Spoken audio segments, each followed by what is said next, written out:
Hi guys, and welcome to ElitesTV and our first ever Q&A hosted by myself, Mitch Penice, and delighted to say we've got with us today the one and only Super Jack Wilshere. Jack, how you getting on? I'm good, thanks, Mitch. How are you? Yeah, not too bad, thanks, not too bad. Now, Jack, we've got a bunch of questions for you, but before we get into it, for those of you that don't know anything about ElitesTV, we're a brand new online football show. Think Match of the Day meets Monday Night Football, but with a twist. It's solely about youth football, players and coaches. Come on, boys, let's go! 1, 2, 3, Ready? Love that, let's go!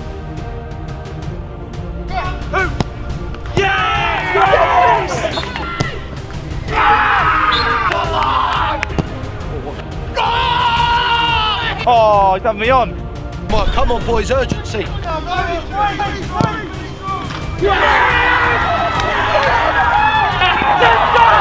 Where are you, Cavell? The ball comes in, trying to accept it. In heaven.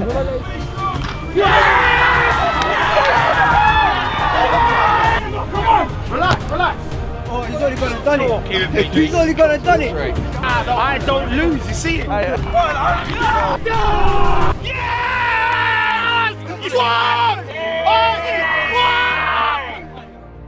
So, Jack, first question.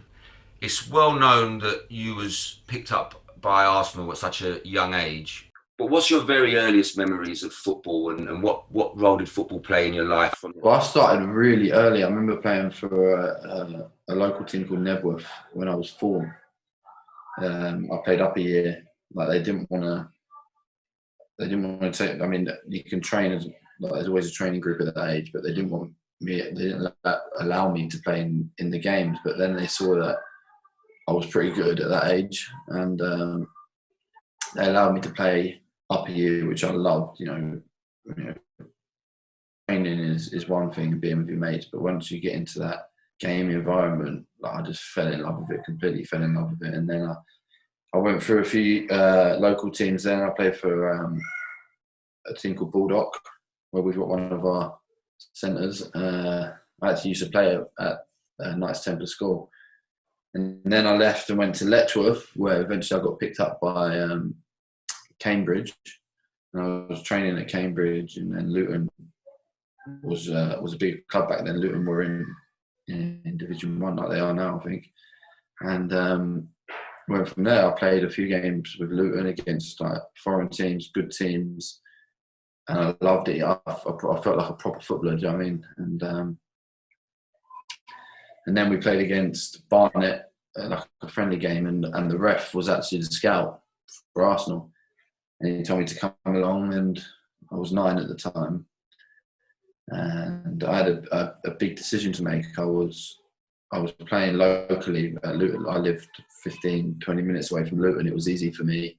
And all of a sudden, you know, a big club like Arsenal came in, and it was quite scary because it was a big commitment from my mum and dad. You know, they didn't put any pressure on me. They were willing to do anything that I wanted to do. And eventually, I made a decision that, you know, I'm going to leave Luton and go to Arsenal, which was, you know, I was out of my comfort zone. I didn't know anyone there. I was playing and training with people that, you know, I didn't know. They weren't from my area. And eventually, you know, I got great.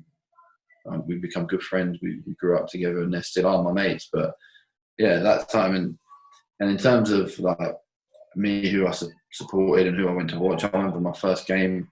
I was 8. It was in 2000. And I went to watch West Ham, and I fell in love with the likes of Di Canio, Joe Cole, and it went from there, really, mate. Most people kind of remember when they first walk into a stadium and the noise hits you in the green grass. Can you remember first coming up them steps at the old Bowling Ground and seeing the pitch? I even remember the drive up there. Like it felt like forever it took us to get up there. I used to live in Hertfordshire in Hitchin, and I remember driving up there and the excitement and going in the shop, getting a scarf, getting a programme. I remember buzzing off the programme and then walking up, and you know, the smell of the burgers, the hot dogs just hits you, and then all of a sudden you step out into this stadium, and I just fell in love with it. At that stage, did you think one day I could be out there? Did that kind of hit you? Was that in your mind? Yeah, that was in my mind, and obviously that's in any kid's mind. But I mean, that was a dream, of course. And you know, it's funny actually, because I actually scored my first Premier League goal at Upton Park. It was obviously I didn't play for West. I was playing for Bolton. I was on loan from Arsenal. I scored my first goal there, and I remember after the game speaking with my dad and having that conversation. Do you remember when we came here and we watched him, and you was an 8-year-old, and now you're scoring? I think I was 18. You scored your first Premier League goal, and it was quite. That was when I sort of surreal moment. When I was like, oh, yeah, that was my dream, and now I'm starting my dream. Lovely. I could talk about first games all day, but it'd be unfair for me and the other players who've sent in some questions. So I've got a question here from Courtney. Now, she's one of the girl goalkeepers. She trains down at the Enfield Girls Centre. She's been in, I think, 3 fixtures from ElitesTV. She actually got player of the match in the very first episode that we had. What she wants to know is, what or who motivated you the most to become professional, and how did you stick to it? It's easy for me to say my family, and of course my family did motivate me, and I wanted to do well, because we never really had much growing up. You know, we moved from house to house, started in council housing, we bought a place, and we all you know, my mum and dad worked so hard just to make ends meet, and it was probably, that was my main motivation. But then at the same time, like when, as I said before, when I went to watch West Ham and I saw the likes of Joe Cole playing, like a young player who'd come through the youth, and just watching him out there enjoying himself. And then eventually, as I went to Arsenal, and I was probably about 12, and Fabregas was 16, he broke into the team. That's when I probably started thinking, you know what, like, I'm at a club who give young players an opportunity. Now's my chance. You know, I was there and I see people get released, and it was always in my head, look, I can't get released. I need to work hard. I need to stay. And I always remember that time, like when the review was coming out and we were getting the letters in the post, and I was so nervous. And eventually I got to 14 and I got another 2 years. And then at 15, I went full time, and I really thought, right, we're training, like the first team were literally 100 yards away from us training. And I'm thinking, that's where I want to be. And, you know, looking at them players and the way they went about their training, their gym stuff, the way they were around the place, that really motivated me. Given that you were at Arsenal for such a long time, in some fans' minds, there'll always be kind of that association of Jack Wilshere and Arsenal. But you're at West Ham now, and you know, is there, when you move from a club that you've been at for so long and you moved across London to another team, is there an added pressure for you to kind of perform, to kind of win over the fans? Is it more difficult when you've got that association from a club and you've moved on? Yeah, I think so, and even more so now because of how things went for me the first year at West Ham. You know, I've spoke about openly before. It didn't really work out for me. You know, I went there, we lost the first 4 games. I felt that my performance personally was okay, but at the end of the day, the team was losing. So, you know, and then I got injured, and I missed most of the season. But I did feel that pressure. Yeah, I think winning the fans over, yes and no, because you know, a lot of my dad's mates who are season ticket holders at West Ham, you know, they were absolutely buzzing. I used to speak to them, and they said the fans were buzzing that I was coming. But don't get me wrong, what really matters, it's all right saying, yeah, you know, I grew up a West Ham fan, and the fans will like that. But what matters most is how you perform on the pitch and the results you're getting for the team. And especially West Ham fans, you know, they can be very demanding. You know, they're unbelievable fans. You know, when things are going great, they are unreal. But as well, you know that there's a level of expectation from them. We've got a question from Nick, one of the coaches and one of the directors of NCF Elites, and he wants to know, what's your top tip to keep players motivated during lockdown? I've had this conversation with my boy Archie, and like he actually said to me the other day, Archie, like, like when I go back to training, I'm not going to be as good as I was. And I said, yeah, but this is your opportunity to make sure you are, like the things that you weren't so good at, that we have an opportunity now to work on, like for example, your weak foot, and make sure when you come back, which I'm sure everyone will be because of this period, that you're motivated. And I think it'll be good for our players because it's an opportunity for them to work on their weaknesses, but as well, it's an opportunity for them to miss football, and realise and not take it for granted that, the sessions that we're putting on with top coaches,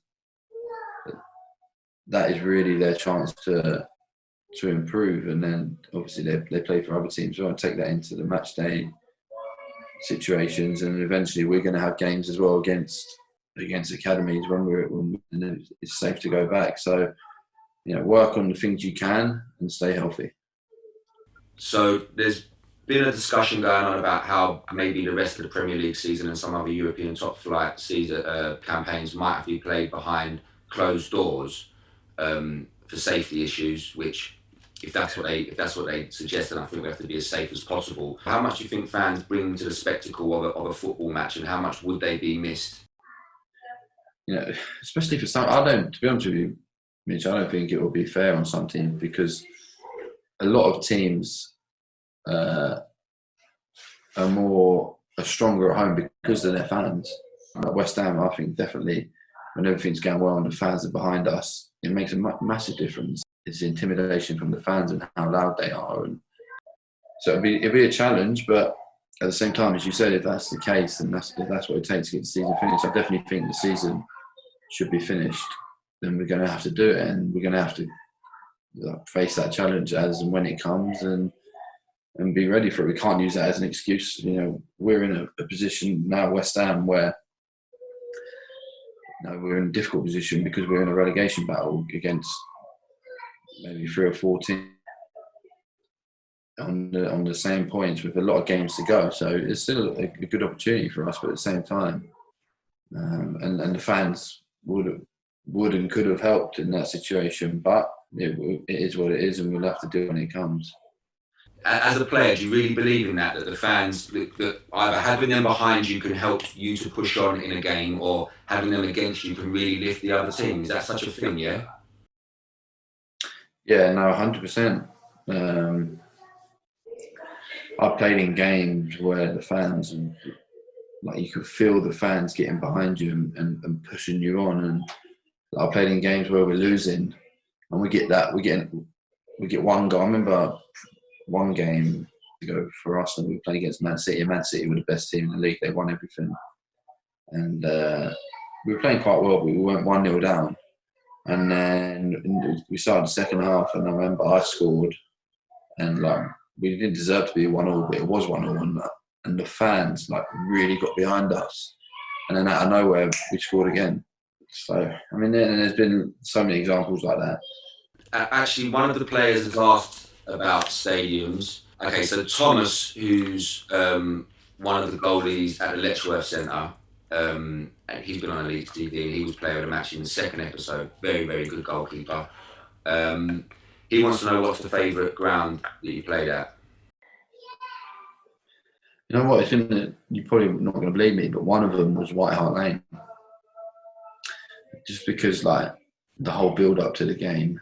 I remember one game when I played there. It was in the Carling Cup, and I was only young. And we won. I think we won 5-1. And I always remember looking back at that game and remember it because it was built up as every North London derby was, but it was their youngsters against our youngsters, and we smashed them really.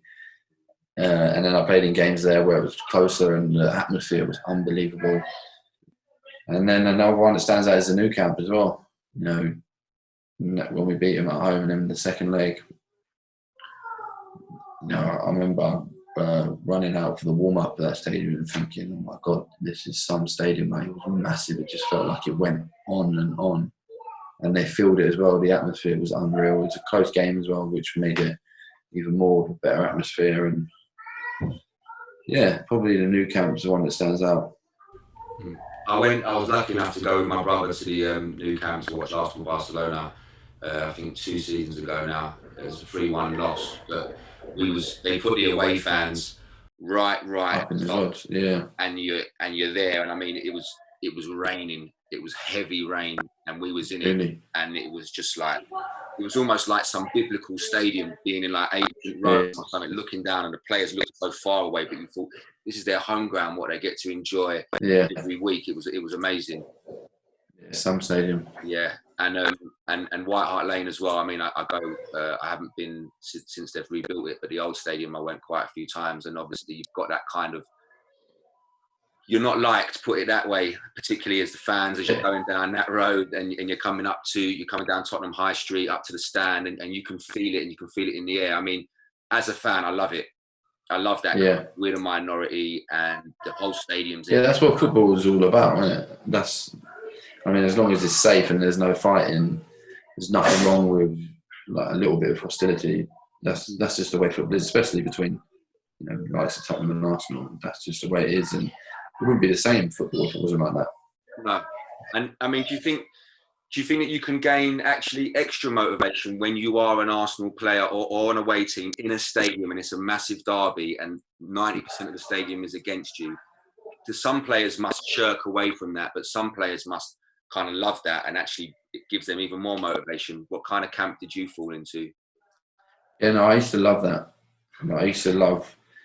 That's why I spoke about that game when we went there and we beat them 5-1. It wasn't actually their youngsters, it was more of their team. We were the young team going there, like to Tottenham away, expecting a tough game to probably like get beat because we were so young. And Wenger was so good with the young players in that competition. He just put all his trust in the young players, and like it's the best feeling is when you go to like a stadium like that, and you go 1-0 up, and like you feel like, okay, like we're in control of this game now. Like we can really start to take control, show our personality, and yeah, I was one who used to love that. We've got a question from Ronnie. He's one of the young players at the Enfield Centre, attacking player. I've seen him a couple of times on ElitesTV, very good player. He has asked, I'm hoping one day to become a professional footballer like you. Do you have any tips on being picked up, and what age would you say is too late? Well, I was lucky enough to be picked up at a young age and have good coaching all through my youth career with good facilities. But then you look through the Premier League, and not every player was as lucky as I was to be at a club like Arsenal for a long time. You look at Jamie Vardy, for example, was in non-league and didn't get picked up till his 20s. So I think as long as you're getting the best out of yourself, you're being honest with yourself, you're doing the right thing, you're living right, and you're giving yourself the best opportunity, then you're picked up at any point. I mean, and one thing I would say as well, which I've learned over the years, is if you feel like this is I used to have these moments where I thought, right, this is my opportunity to take myself to the next level or show people, and then you have to take it. You have to be ready whenever. You have to be in good condition physically. You have to be switched on. Technically, your game will develop over the years, and you'll become more comfortable on the ball or in the position you play. But when you feel like this is your opportunity, then you have to really take it. And over the years, I started to realise that is what Arsenal was about. Like these young players who came over, technically, you almost have to bring the level up. Like if you made a few mistakes, and at the time I didn't even realise, but that player then wouldn't be seen for a couple of months. There'd be, next time someone had to come over, it would be someone else. So the message that I got from that was you always have to be focused on your game. You can't switch off and make a silly mistake, as in letting the ball run over you, go under your foot, losing control, giving the ball away. And then as I got a little bit older, 15, 16, before there was like under 23s, it was the reserves. And the reserve level was good. It was for players in the first team who weren't playing. They'd use that as fitness. I remember playing against the Chelsea team with Drogba in when I was 15. But to be 15 years old playing against Drogba, I mean, Yeah. it must have been. No, I remember like when we arrived and we saw they had a few other players playing as well. Because you remember Chelsea back in them days, like they had loads of players and they had a few other players. But I remember thinking, oh my God, Drogba's playing. And I remember in the game, the ball came to me. I was playing on the right wing, and for some reason he was there. And I let the ball run, dropped my shoulder, and went past him. And I managed to get past him, get down the line, and pass it. And I remember thinking, was that Drogba? I remember thinking, if I knew that was Drogba, I wouldn't have even tried that. And I'd done it, and I got away with it, and I couldn't believe it. I was buzzing. Yeah, Drogba was. Yeah, he must have been coming back from injury or something. Many players have come out and spoke about the difficulty of kind of going through injuries and the dark days, and long periods on the sideline, and how difficult it is, because at the end of the day, it's a game that you love, you want to play. How do you get through them times when there is no light at the end of the tunnel?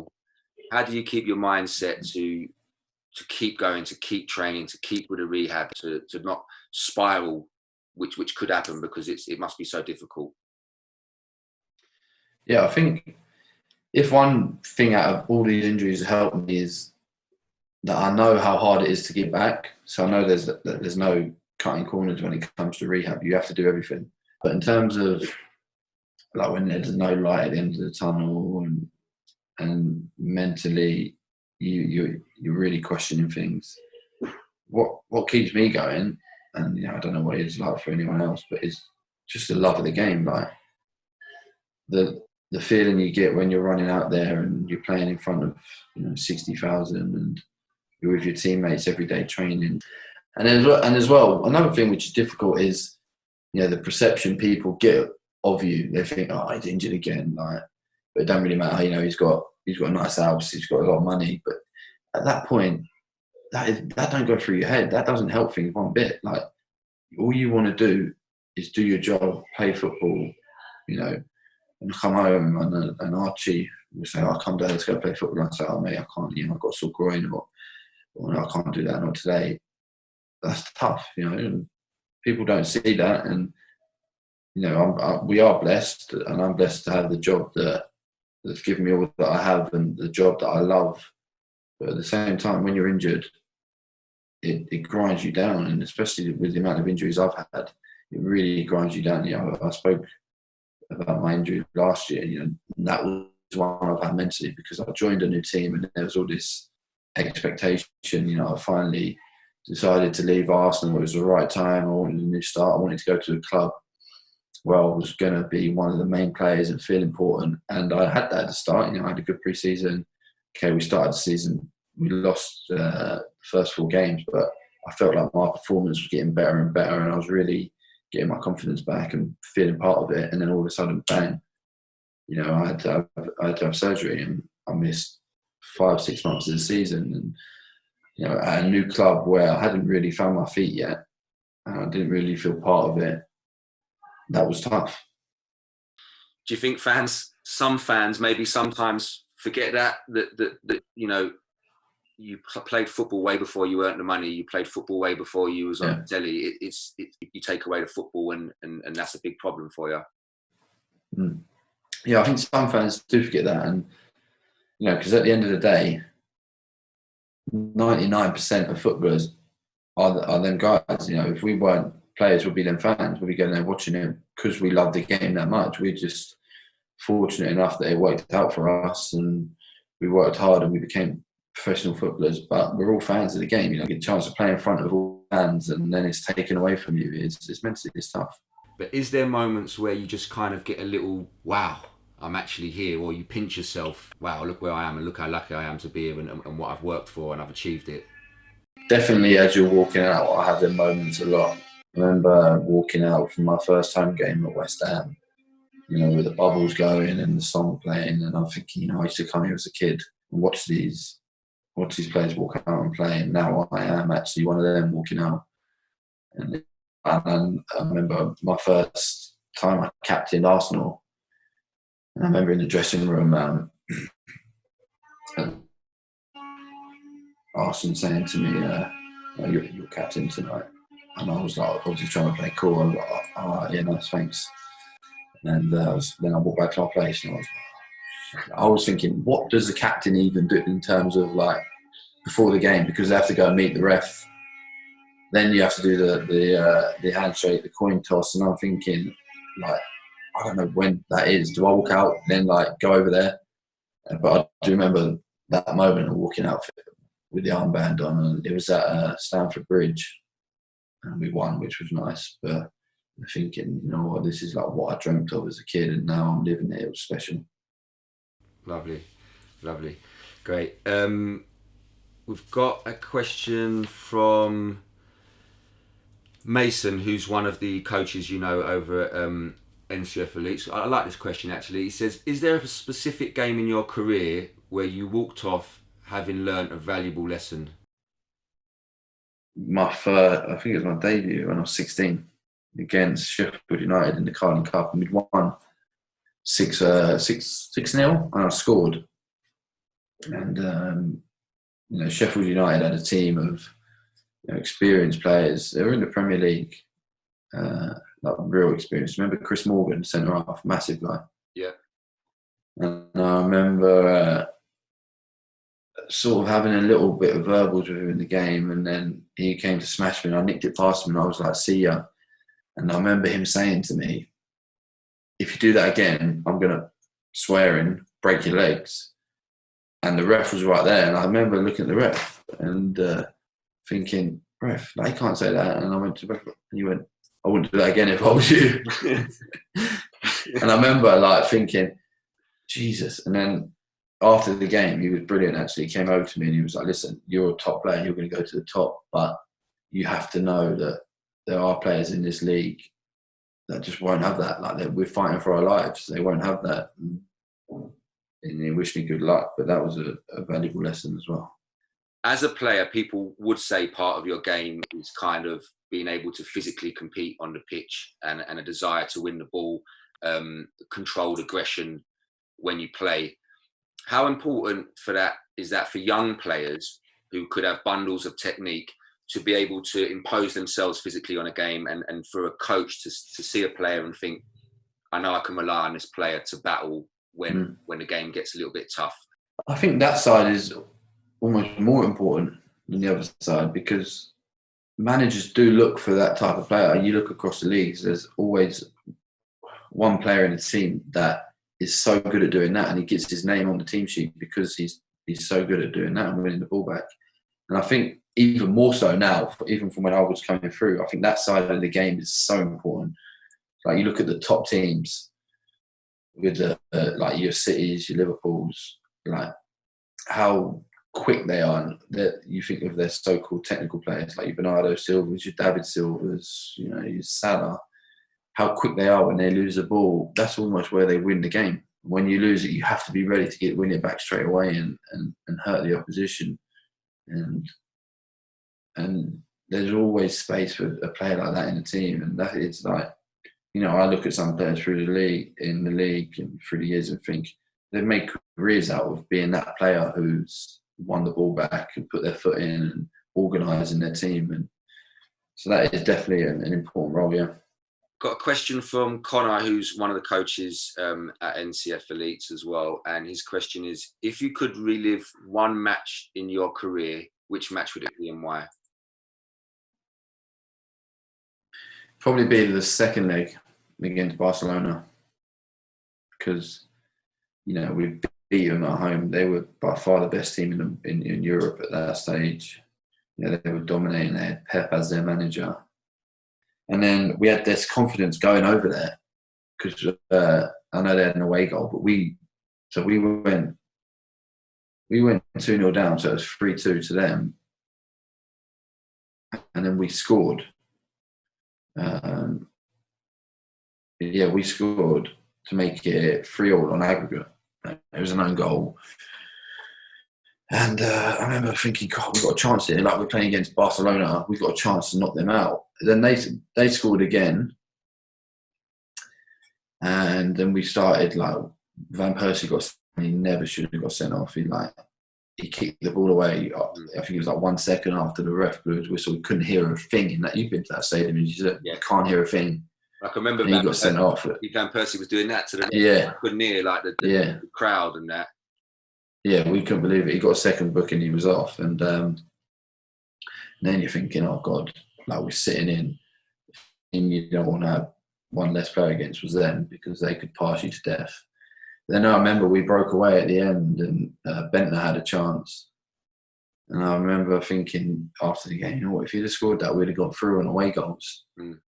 And like, I think back to that game, and I think back to that whole season, to be honest, and think we should have done more with that team because we came close that year. We were like second till April, and we were still in with a chance. And that's probably the closest Arsenal have been over the last 10 years to challenging. And always think back to that season and think, if we would have won like the league, what would have happened? Would it have been different? Would Cesc have left? Would Nasri have left? But that's football, I suppose.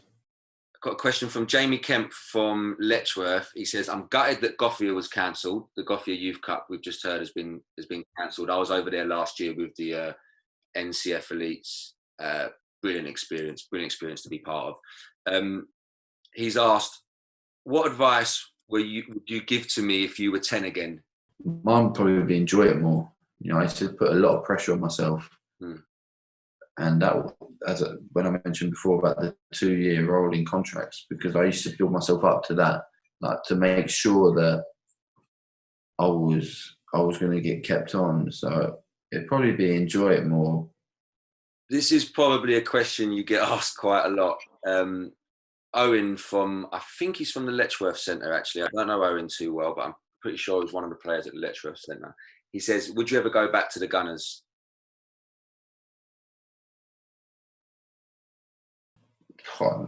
Listen, I'm a West Ham player now. I don't think I'll ever go back as a player, but who knows when my career's done.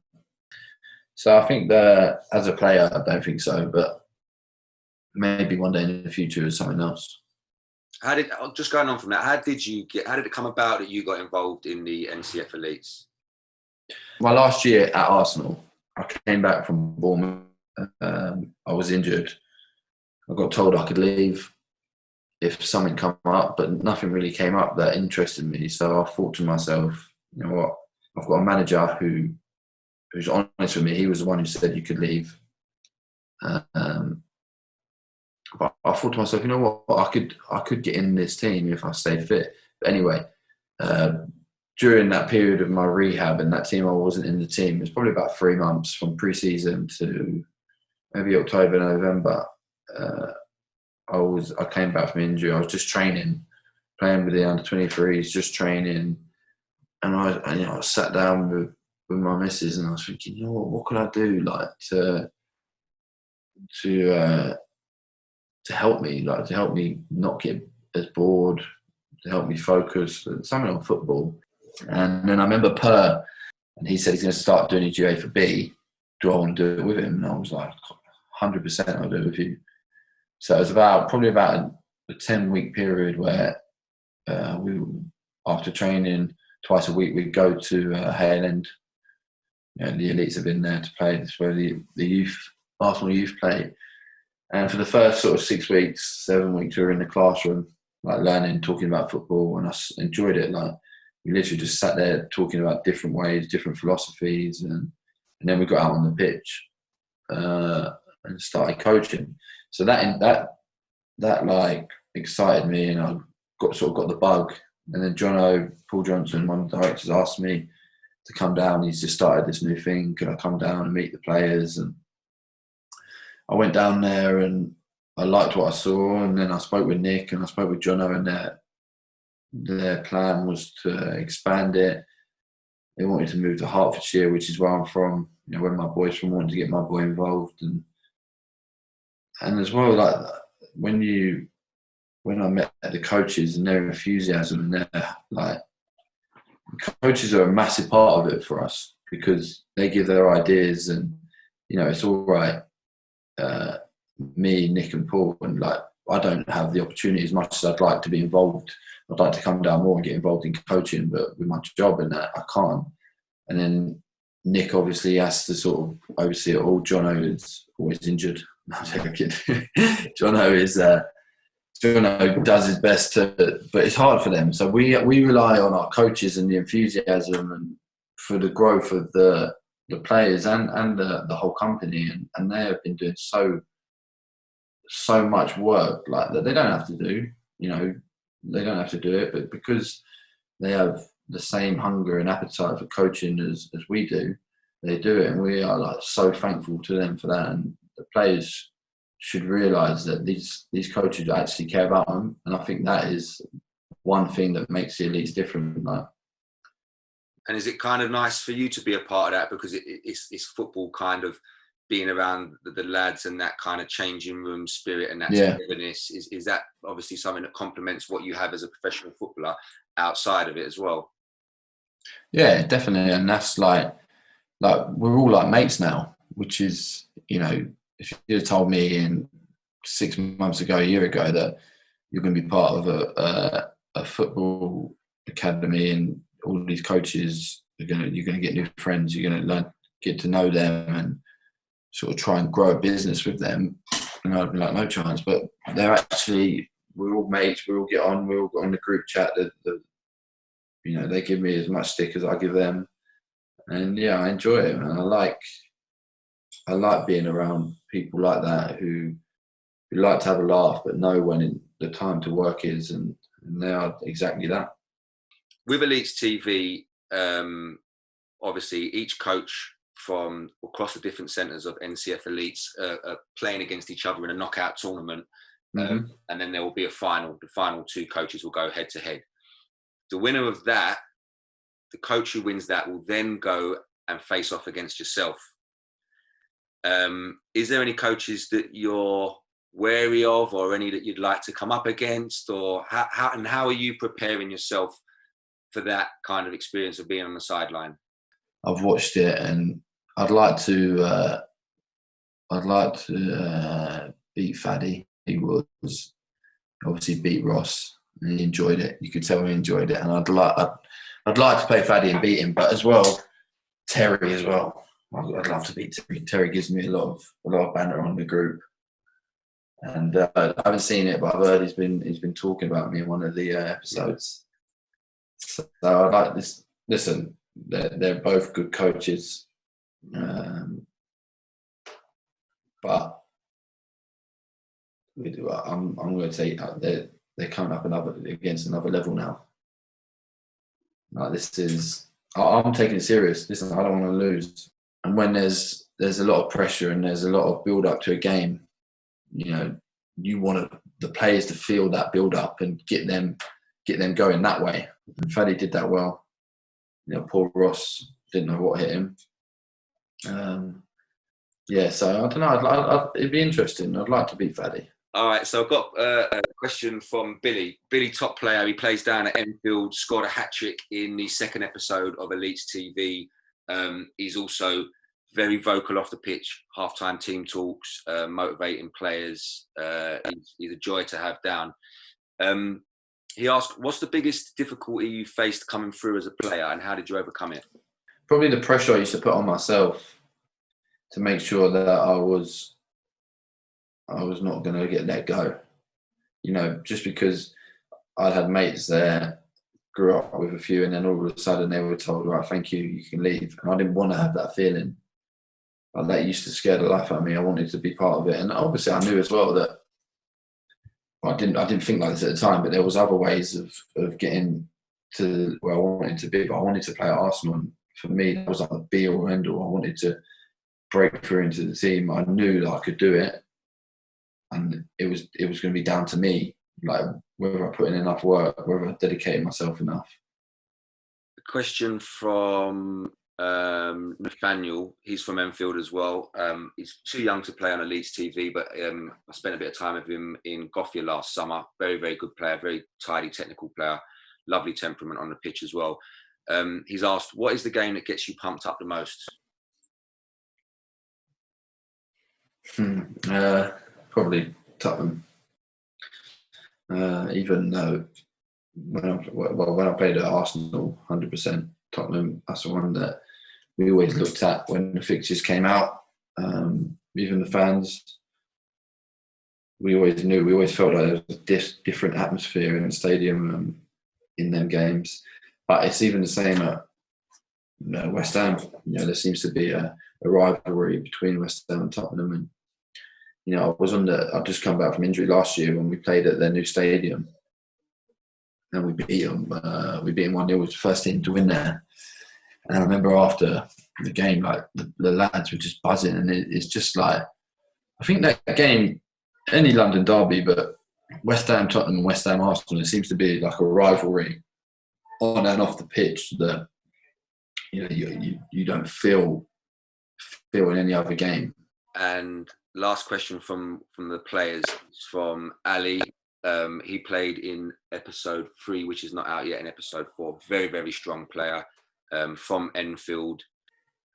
Plays in Terry's team over at Enfield. He wants to know, if he scores a hat-trick in the final, will you give him a follow back on Instagram? Depends who he's playing for. If he's playing in my team, he can, 100%. But I'll put a picture of him up on Instagram telling people to follow him. Yeah? All right, Yeah. You heard it. What's your kind of aims for the next few seasons? I think first of all is I need to get fit and start playing week in, week out. I want to get that feeling back of actually being a footballer. Do you know what I mean? Feeling part of it, and also having the fitness levels and confidence levels where I feel I can influence the game and I can be the best version of me. And then I still feel like I've got unfinished business at West Ham. It's not worked out how I wanted it to, and I want to change that. I don't want it when I'm done at West Ham. I don't want West Ham fans to think, that was a waste of time. I want to show them what I can do, and over the next year or year and a half, and then I've got a year left on my contract there at the end of this season. So who knows after that, Mitch? I still feel like I've got a lot to offer. I'll be 29 then. I'd like to say that I want to stay in the Premier League, but you know what it's like with football. Things can change over the space of a couple of months, and there's a whole season, so you never know what will happen. I think all I can do at the moment is get my head down in this lockdown period, get fit, do the program they sent me, and when we go back to training eventually, and we have that period, is my, how I spoke about, when you get your opportunity, you got to take it. That is my opportunity. I have to show the manager what I can do, because again, we've got a new manager who's not seen me play yet, not seen me on the training field. So it's like a fresh start for me, and I'm looking forward to it. Great. Jack, it's been a real pleasure to have you on, man. I really appreciate your time, and that's some really, really interesting stuff that I'm sure will spark debate, and I'm sure all the kids down at NCF Elites will be really pleased that they got their questions answered. It's lovely for me to talk to you as a big Arsenal fan myself, and as a football fan generally. So thanks so much, man. No, pleasure. Thanks, Mitch.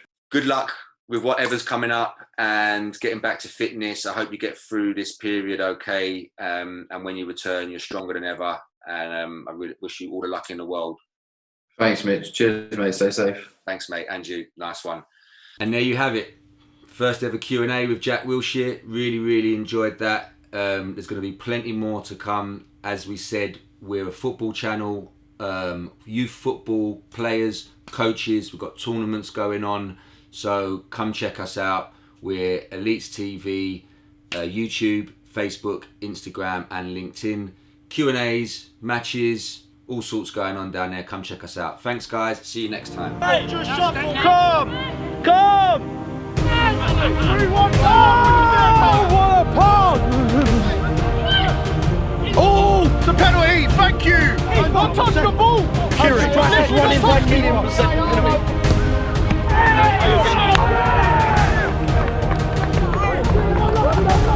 Yeah!